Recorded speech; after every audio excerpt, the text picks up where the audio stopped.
everybody. Welcome back to a recap of the BYU Kansas game last night. Just an embarrassing performance by the Cougars, and hopefully I can keep myself together. I've been sick lately, so sorry if I sound like I'm about to cough up my entire digestive system.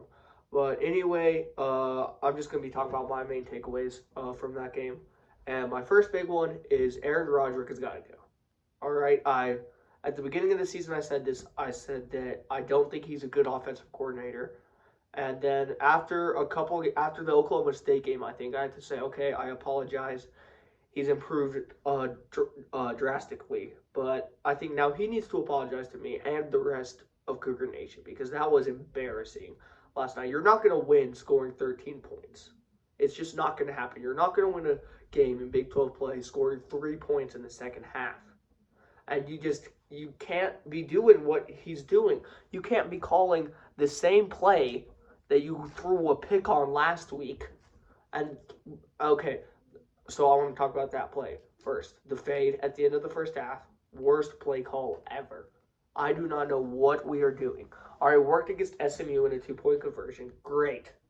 Did not work last week against Utah in a two-point conversion. Jake threw a pick. He did the same thing last night, threw a pick. It's just the mechanics. He's a sidearm quarterback, so naturally he's not going to be able to throw the ball as high as somebody else would. We don't have Jaron Hall and Puka Nacua anymore. We don't have Zach Wilson and Dax Milne anymore, or Isaac Rex. We can't be throwing those jump balls, and we're throwing it to Matava Tase. He's probably the last guy that I would want. I would rather throwing it to Darius Lasser, Chase Roberts, Keanu Hill. I don't care. But actually, I do care. Just don't call the play. Hey, Rod, I don't know what we're doing. And Jake, that was a terrible throw. You left it 10 feet short. We got to figure it out. Our red zone offense last night, we had 2 unsuccessful red zone drives the entire season. Missed field goal against Southern Illinois and a turnover on downs against Arizona. Last night we had 2.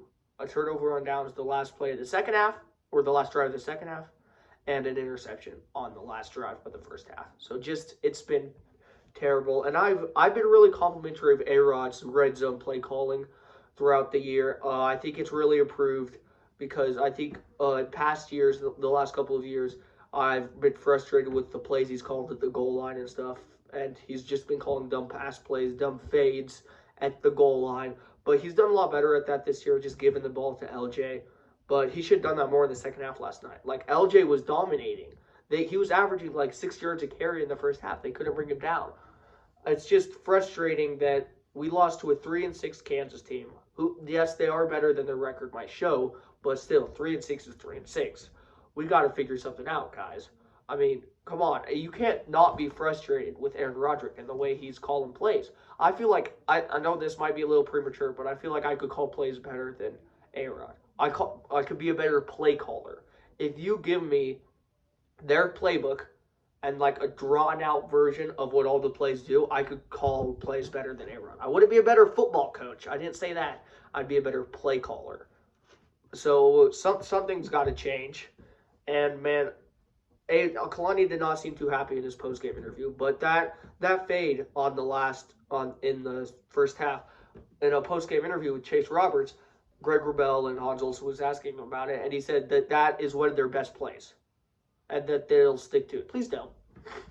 It's not one of your best plays. It's not. It's just not. Okay? Again, it worked once against SMU, but a sidearm quarterback cannot throw as good of a high-point ball as Jared Hall 2 years ago, or Zach Wilson, or even Keenan Slovis. All right, we've just got to cool it. A-Rod's got to know Jake's capabilities, and he is not capable of throwing a fade to the back quarter of the end zone. He just can't. He can't loft it. He can't get that high point on the ball. He can't even throw a jump ball. He just throws it right to the receiver, to the corner's chest. And their corners are really good. Kobe Bryant and Melo Dodson. And they have an NBA backcourt for their secondary. They have Melo and Kobe Bryant. So we got to get that together. And I don't know, man. Chase said it's one of our best plays. Just don't go back to it. Another play we shouldn't go back to, the speed option. It worked so well in the first half. A-Rod just overutilized it. Running it to the boundary too, that just gives the defense an extra defender. in the sideline. When you run it there, you're limited to a smaller amount of space. When you're on the near hash mark, you can't be running it to the sideline because then it's just not science, math. It's just logic. You have less space to run out there, and you can't be calling it 6 times in one drive because the defense is starting to catch on. It was working a lot earlier in the game, and it's worked all season. It clinched us the game against SMU on the speed option Miles Davis. Hinckley had a great one against Utah that put us in field goal range. And now teams have seen that on film. They're going to see it's coming, and I don't want to see it again. Okay, maybe a couple more times, but you can't run it 6 plays in one drive. That might be a little over-exaggerating, but yeah. And then also our clock management at the end of the game was terrible. Like, I don't care how much time is left. Just put the ball in the end zone, man. Like, we could leave. I don't care how. Obviously, I would like it if we left less time, but we can't be running the ball, running the clock down. We had first down and 10 from the 15, I think. And we ran 3 straight runs. 3 straight runs. And 2 of them were speed options to the short side of the field. We can't be doing that. We can't be giving their defensive backs one-on-one chances to tackle Hinckley Rapati. Hinckley Rapati is great. I think he had a great game, but their defensive backs are really good. And our receivers aren't the best blocking receivers. So we got to figure something about that. And then also another costly play was obviously the pooch punt. I mean, that was a bit unlucky, I think. But I don't think it lost us the game because, yes, it put them in front, I believe 17-10 at that point, maybe 17-13. But we still had so many opportunities after that. We still should have won the game.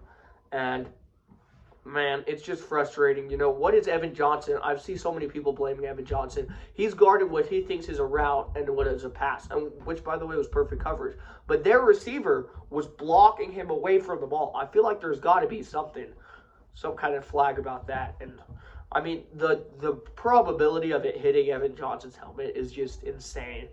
Like, it's not even – it was a pretty good pump by Jalen Daniels. It was just lucky, too. We got it. Like, we can't do anything about that. We're not going to see that on film. Lance Leipold practices it every Thursday, and he's been coaching for 20 years, and he's used it 3 times and scored twice when they got the ball. So, but, I mean, we haven't seen that on film. So I think that play was unlucky, but we still had so many other chances to win the game and go back on top. And then our defense. I think our defense had a really good game. We held Kansas to 17 points. This is one of the best offenses in the nation in the past few weeks.